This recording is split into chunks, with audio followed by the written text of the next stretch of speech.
तो આપણે selfie stick મંગાવેલી છે ઓનલાઈન શોપી એપ પરથી, જે ફ્લિપકાર્ટમાં કનેક્ટ થાય છે.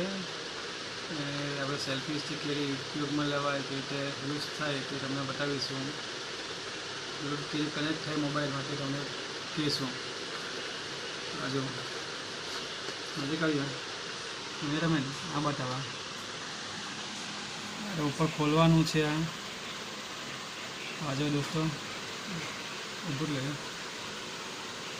આ રીતે ખુલે છે સ્ટિક. ઉપર લગાવવાને મોબાઈલ ત્યારે ફિટ થઈ શકે છે. એના પર ફિટ કરવાના આવે છે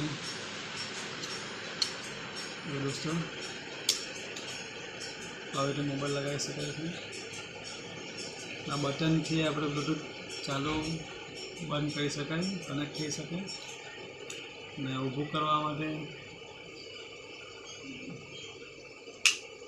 આ દોસ્તો આવી રીતે ઊભું કરવાનું છે, મૂકવાનું છે. દોસ્તો જોયું તમે બરાબર. નવા ચેનલ સબસ્ક્રાઈબ કરજો અને લાઈક કરજો, કમેન્ટ કરવાનું ભૂલશો નહીં.